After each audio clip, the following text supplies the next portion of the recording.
Do you like what we do here? I would assume so if you're listening to this. We have had a good year for growth this year. We've had substantial growth on all the podcast feeds with new subscribers. We have the new YouTube channel with a bunch of new subscribers there too. But we want to carry this over into 2026 so we can continue to provide high quality entertainment, high quality news, high quality reviews, and all that kind of stuff. So what we're asking for going into next year is, if you have the ability, we're not asking for a lot, you can donate. Go to ko-fi.com/MWP News and make a donation. Everything you do goes towards making sure we can do things. That way I can take days off work to go and cover things early, or, things of that nature. Go to events and talk about them early, see advanced screenings. All that stuff goes into that budget. On top of that, if you can't afford that, and I realize right now things are tough and things are rough out there. If you can't afford that, the easiest thing you can do is subscribe and rate. No matter what you use to get this podcast, you can subscribe. Just hit the follow button, hit subscribe, whatever the button is on your thing, and then rate us. Give us 5 stars. That'll help more people find us, and the more people find us, the more we can, the more we'll be able to do, and we'll be able to get more happening. You can also go to mwpnews.com and sign up for our newsletter. There we will have articles and stuff like that about what we cover on this show. And we will also be doing more gaming content on the YouTube channel. If we can get, with more subscribers on there, we can do more.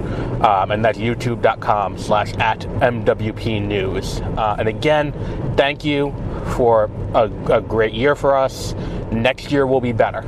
One of the big issues that I had this year that preempted me from doing a lot of what I wanted to has been resolved with the issue with my car, and that issue has been resolved. So going into this next year, we should be a lot more smooth sailing, but we do need your help to get more people listening and get what we're doing here out there. So just subscribe, tell your friends, and if you have the ability to, and you have the money, and you want to, and you think we're doing a good job, and we've earned that, go to ko-fi.com/MWP News and throw us whatever you think we deserve. And thank you, and enjoy this episode.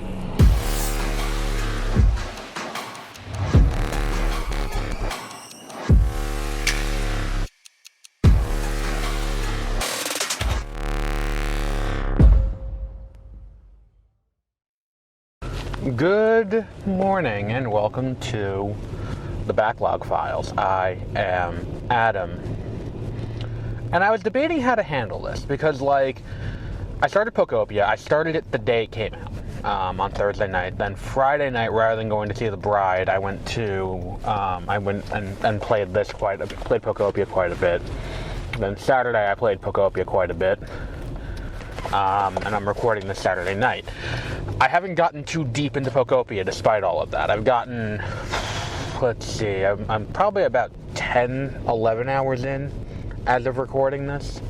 I'm not super deep, but, we're making progress. And so my idea was, let's push Pokopia to next week, because I feel like that's probably a better way to handle this than,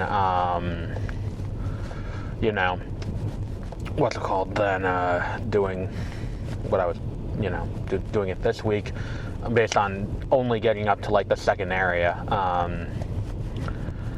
But yeah, so we're gonna do it next week. This week though, we're gonna talk about Pokemon FireRed and LeafGreen, which we've done already on this show. Toward the beginning, back when we were doing rankings of the Pokemon franchise. And what I want to talk about with this is the fact that, what's the word I'm looking for here? I think that the general, how do I put this? we're going to talk about this game in the context of how does it work as a port standalone compared to, that. Because we've already talked about FireRed and LeafGreen years ago, or last year.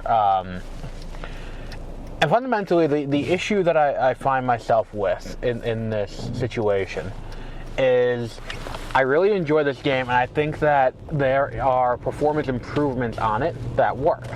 The other thing is there are adjustments that they made to the game to bring it into, modern day. For example, the Aurora ticket and the Mystic ticket are both built into the game. Once you clear the Elite Four, you get both, so you can get Ho-Oh, Lugia, and Deoxys. It's not a matter of, how are these things going to be locked? No, you just get those. And that's, kind of a big deal. There are some things about this game that I think are just kind of latent issues that I have from the original run, and replaying it now has kind of brought them to the forefront. First of all, the move tutor, the overabundance of move tutors is kind of the thing that I really bump into in this game, playing it now. The idea that, we have to spend all this time, we have to spend all this time, getting into like the nitty gritty of if you want this move, you can teach it to one Pokemon and one Pokemon only, and then once you do that, you can't do it ever again. And if you lose it, tough shit. It's not a great system. It's not something that I'm like, oh, this is something that I'm thrilled about on a moment-to-moment basis in this game. That's problem number one.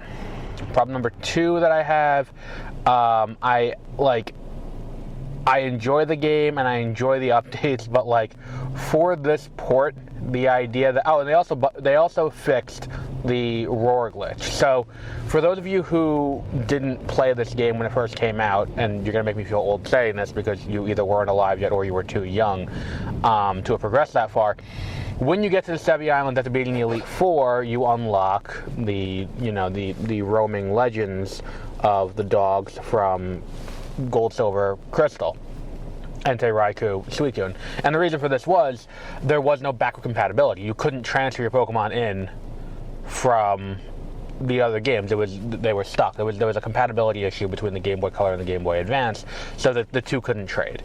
So what ended up happening was Gen 3, and we talked about this years ago, last year on the show, it would have been last year on the show. In the first year of the show, we talked about this idea that Gen 3 had the most ridiculous way to complete the Pokédex, because to get all the Pokemon, you had to get, if you wanted Jirachi, you needed to get Colosseum. If you wanted Ho-Oh, you needed to get the Aurora ticket, or you needed to get Colosseum and XD, same with Lugia. And the dogs were mixed in with this. To get the dogs, you needed to get, you needed to beat this game. The problem was you could only get one. There's only one roaming legend per save file, and it was based on what your starter is. So you had to get one, then you had to trade it out, then start the game over, get to the end, trade it out, and start over. Plus there was a glitch, which made this infinitely harder. If you encountered any of them, and they used Roar, which they move in their moveset, it would glitch, and the game would consider that a KO. So what would happen is if you encountered Entei, and rather than, and you don't use your Master Ball, you throw something at it and it escapes, it uses Roar on you, or you have Arena Trap, and you're just kind of well, it's gonna, we're gonna try and fight it, and it uses Roar on you, you're SOL, because you're just done. That's the end of that catch quest, because it will have fled, and the game is logging that as you KO'd it, and it's gone forever. That has been patched in this new version. They have fixed that problem. So there are a few things that have been modified and fixed here that I think are really good. The other big issue that I have besides the move tutors is the national decks. The way they handle the national decks, and in fairness to the game, it is because this is the first time they had to do this. You can't, what's it called? The idea that you can't evolve Golbat into Crobat until you get the national dex at the end always felt like an oversight to me. And the same goes for breeding. And I get that it is kind of a one-to-one remake in the beginning part until you get to the 7th gym badge and you get pulled on the side quest to go to, to go to, the Sevi Islands. Like, it is kind of just a one-to-one remake with updated graphics and some new features like the running shoes and like quality of life updates. But by and large, it just kind of feels a little bit weird when you get to that point in the game and you're like, oh, well, what am I going to do now? Like, what's the, what is there, Okay, so Golbat's here. There is no Eviolite in the game, so it's not like you can give it a hold item and be like, well, it's more viable now. It's just, it becomes Golbat, and it's like, okay, cool. It would have been nice to have had that before this, but whatever, it is what it is. And the same goes for like breeding. Like when you encounter the daycare does not now have the ability to hold 2 Pokemon at once to, so you can make them breed.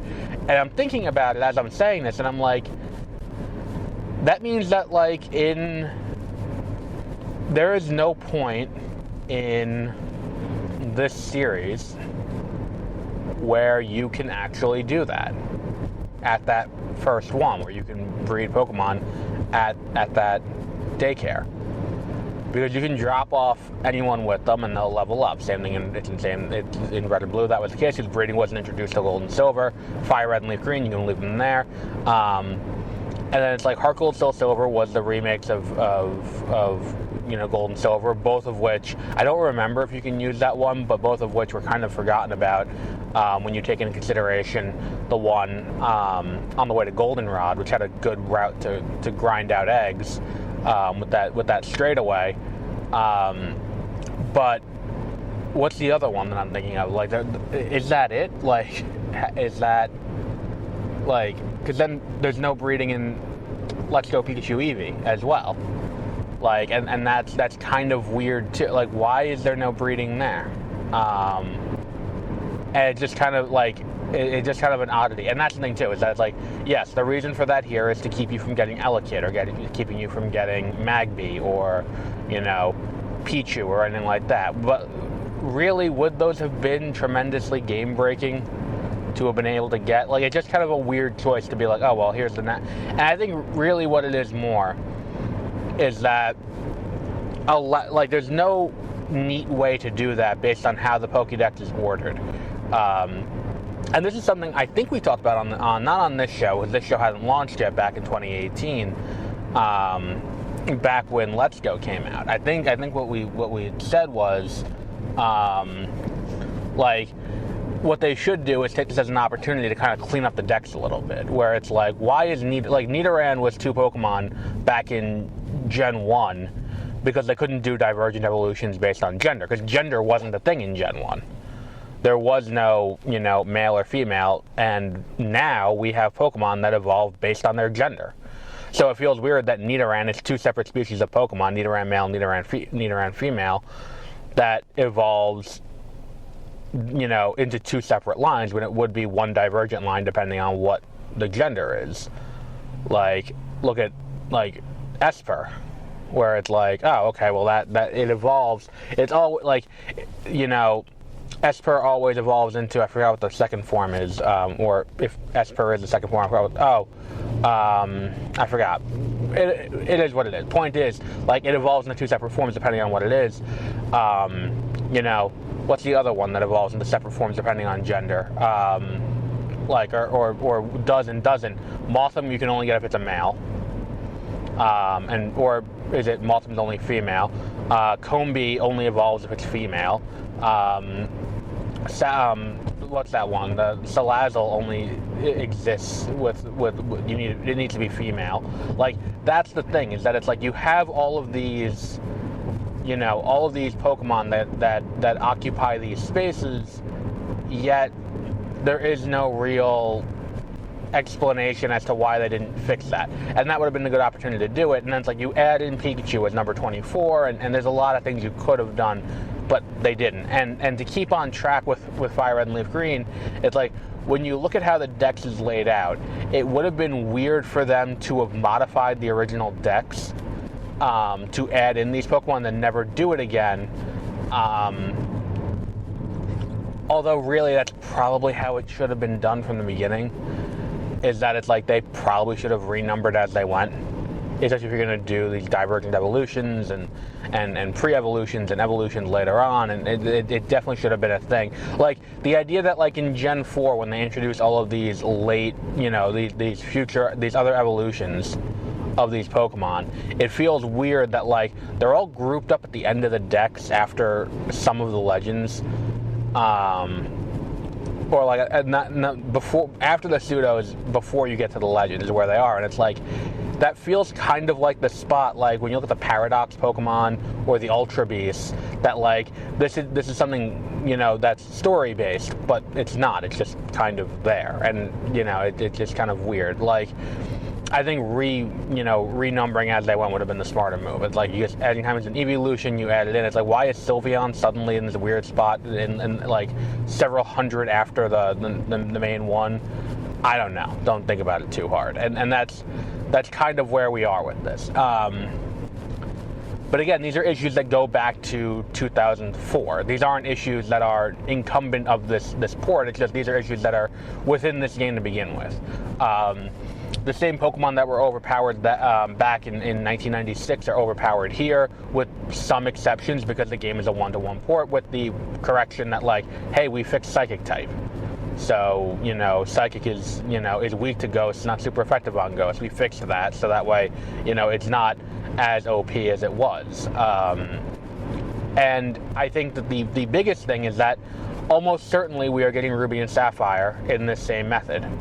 Almost certainly we are going to get Pokemon Ruby and Sapphire in this same thing, where it's like, you know, hey, we're gonna release them standalone for $20 each on here, because the side quest for the Ruby and the Sapphire is intact, and they couldn't remove that because, like, hey, you go to Mount Ember. That's where they relocated Moltres to. Moltres is no longer in, you know, Victory Road like he was in the original. It's now in at the end, and it's just kind of like, you know, at Mount Ember, and it's like, that makes, you know, rather than move that, you just gotta keep them there. And I think that, like, if you're a kid playing this game now, if you're going in and playing, like, what's the point of the Ruby and the Sapphire? All you're doing is introducing this thing that, like, hey, we're going to eventually be able to trade, and that's going to be it. It's just kind of a little weird to me, where it's like, why, you know, if you're a kid, you're not going to know what this is for. It's like, hey, you can trade with these other games, and now you can get the national decks, which is going to give you more Pokemon, but, like, still, the overwhelming majority of Pokemon are not compatible. And then the real question that I have, and we'll see in a few weeks, is, will XD be compatible with Home? And will this game be compatible with XD? And that's kind of an interesting question, because, like, that was a big feature of it. It's like, when they were working on Coliseum and XD, it was kind of thought to be like, okay, well, this is going to be the US version of Stadium 3. Where it's like, there was, like, Stadium 2 is Stadium 3, really, in Japan, because there was a very early Stadium that never got ported over to America.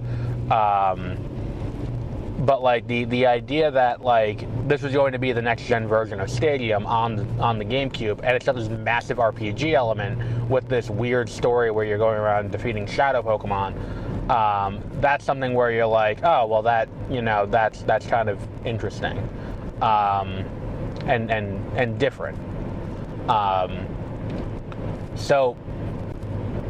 one of the key components of that was that you could use this adapter, I still have mine somewhere, that you would attach to the top of your Game Boy Advance or Game Boy SP through the Game Boy, you know, through the link cable port, and it would attach, and you could bring your Pokemon into your GameCube and battle with them, you know, like you did back when you had the transfer pack for the N64.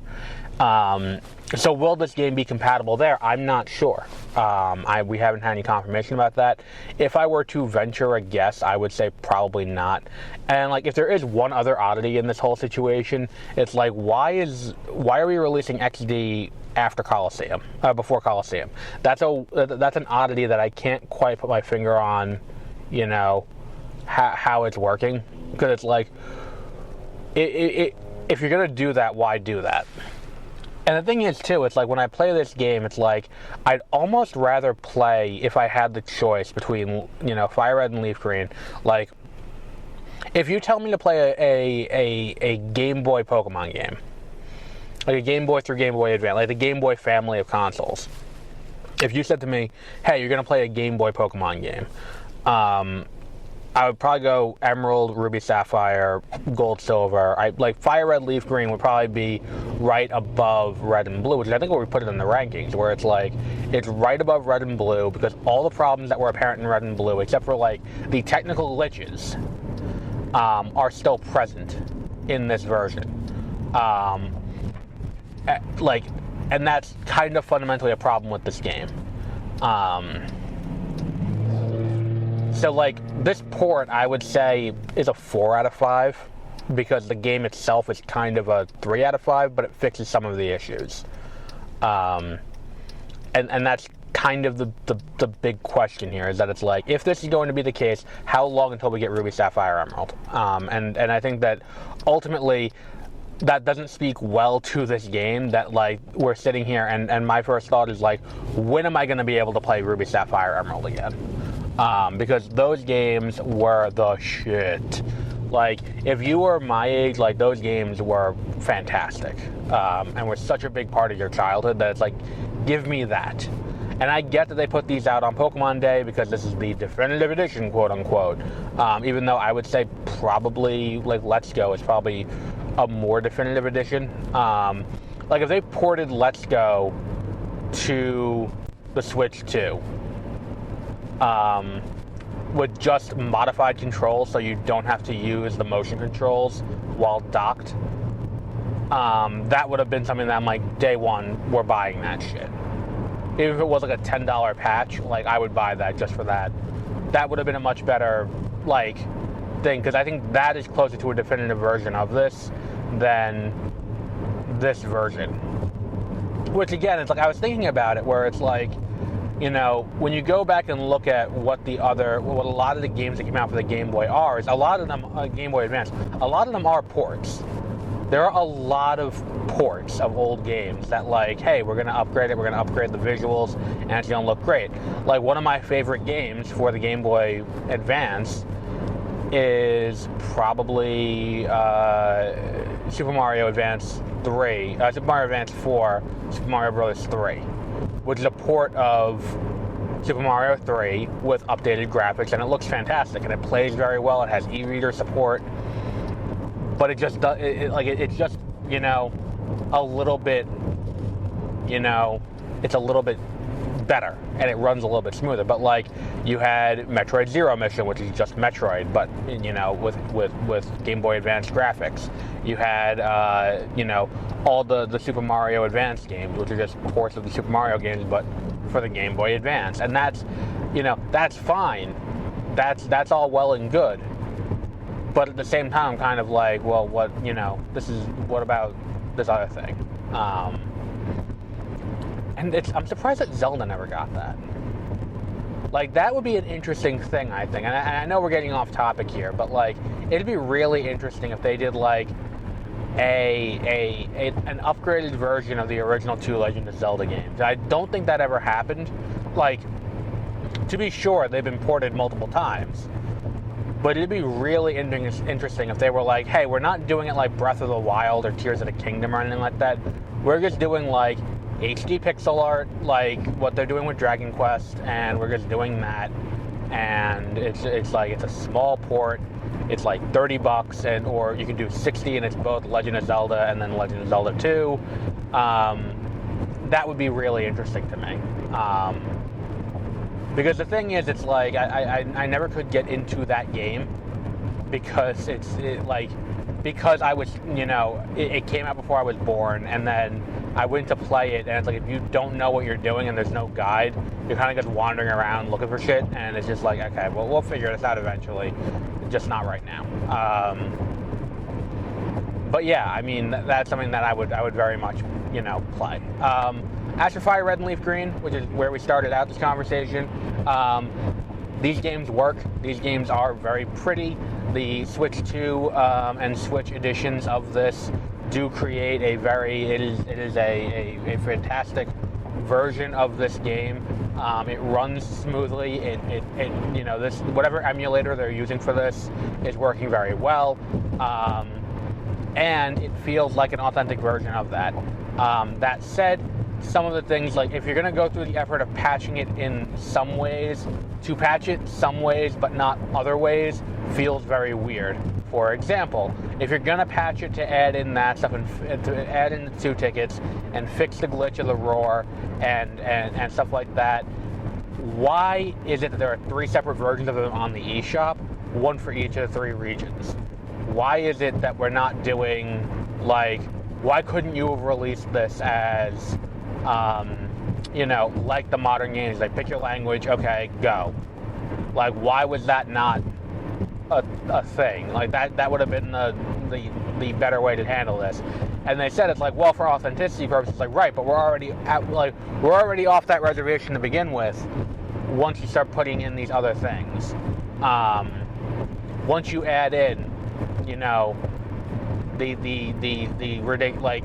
tickets, and you fix the other stuff, and there's clear performance improvements. Like, this game runs so smoothly on the Switch 2, which is what I'm playing it on, compared to how it plays in an emulator on my PC, or playing it on my, or playing it on my, on my Game Boy, like my original Game Boy, or playing it on my original Game Boy. I still have my Game Boy Advance SP. But like it runs so much smoother. So there are clear performance enhancements and all of that. So it's like, why that, but not these other aspects of it? It just kind of feels a little bit not short-sighted, but a little bit strange to me. But I digress. And we'll wrap up there for today. Pokemon FireRed and LeafGreen are now available on the Switch 2 and the Switch on the eShop for $20 each, or $40 for the bundle. I would recommend picking up one of them. I don't think you should really pick up both, because it is functionally the exact same game. It is, because Red and Blue are, and this has always been the case. It's like there are small changes between the games. More recently, there have been story shifts between the two.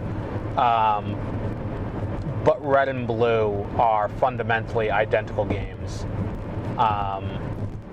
And by extension, FireRed and LeafGreen are fundamentally identical games, just with slightly different,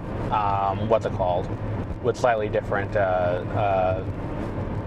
what's I'm looking for here? Pokemon rosters that are available. Like, you can't get, like one of them has Vulpix, one of them has Growlithe, one of them has Oddish, one of them has Bellsprout. Like, it's little shit like that it just, like, go on Cerebi, look at what the version exclusives are for FireRed and LeafGreen, and be like, well, which one of these do I like better? And truth be told, like, if I need a fire type late in the game and it's not,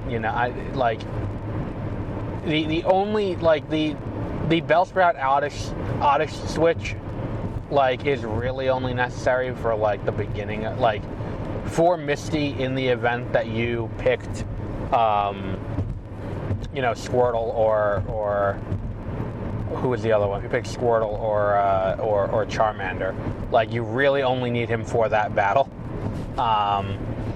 And really that, like, it's a negligible difference between the two. For vanilla, beating the story. The game is not hard. It's, again, we talk about Pokemon and people always, we act like it's a much harder game than it is. If it was a much harder game than it was, we wouldn't need the Nuzlocke. The Nuzlocke exists to create a challenge for players who know what they're doing already. And, the Nuzlocke and the level caps are there for that. And it's like, we wouldn't have these things if these games just, were made for adults too. It's a children's game. Like, let's not pretend it's not. It is I love these games. I buy these games every time they come out. I'm buying Wind and Waves day one. I have Pokopia. Like, I will now and always buy these games on release day. I mean, I bought this one. I've played this game to death. I have a physical copy in my bag for the game. My original copy for the Game Boy Advance. I still have it, and I still play it. like I've played modified versions of the game. Like it's one of those things where it's like it feels weird to go from like playing Radical Red to going and playing this, and it's like, oh yeah, right, like that region of Viridian Forest doesn't exist in the original game, or like, oh yeah, you can't go and fight Faulkner in the Pewter Museum. But that's the thing, is that it's like, again, that is a difficulty ROM hack instead of a, you know, what's it called? Instead of it, like, you can play it as a Nuzlocke. The Nuzlocke rules exist if you want to give yourself a challenge. And this game can get hard with a Nuzlocke. And for those of you who don't know what a Nuzlocke is, the rule is you have to nickname all your Pokemon. If a Pokemon faints and is actually dead, you cannot use it again once it faints. You can only catch the first Pokemon you encounter in each route. Typically when I do a Nuzlocke, I do not count encounters until after I've gotten Pokeballs. So like for FireRed and LeafGreen, you have to go to Viridian, get Oak's parcel, and then go back to Oak. So like you don't count those encounters. And the same goes for like Ruby and Sapphire. When you go out to Route 103, talk to May, go back, none of those encounters count. The first encounter you get when you can catch them, you can only catch the first Pokemon in each area. So like Route 1, you can catch one. Route 2, you can catch one. Viridian, you can all that. You can only catch the first one. There is a species addendum, species clause, where it's like, hey, if your Pokemon is, if you caught this already, like if you encounter Pidgey and you catch it, and then you encounter Pidgey on the next route, you don't have to catch Pidgey again. And if they faint, they're dead. So that's something that, like, if you want to give yourself a challenge and you've never done it before, that's something that you might want to try, just to make the game a little bit harder. But it's still piss easy to do. Like the game is fairly well balanced in so much as giving you stuff to give you a type advantage almost everywhere you go. Like the idea that, like, hey, you got to fight the electric gym now. Oh wait, you may not have a Pokemon that can do that, especially if you do a Nuzlocke, because you may not get Geodude. But like, what do you do before you do that? Oh, Diglett Cave is here, and the only thing that spawns in it is Diglett or Dugtrio. That's great. They're ground type, and that'll give you a type advantage. Like, and the Dugtrio you can catch is level 31, so you can just go in and just fuck up Lieutenant Surge. Like, oh, you gotta go fight the grass type gym leader. Well, on the route right before that, not the one right before Celadon, but the one between Lavender and there, you get that. Oh, you need a ghost type. There's an entire tower of ghost types. Like, they're very good about giving you stuff the entire way to give you a type advantage. The only one that's a little bit, no, because even so, ground will give you an advantage against poison, so you're good. But we'll wrap up there for today. Next week we will have a spoiler-filled discussion of Pokopia and a theory that I have developed about the timeline based on what I've seen so far. But until our next episode, have a great rest of your week.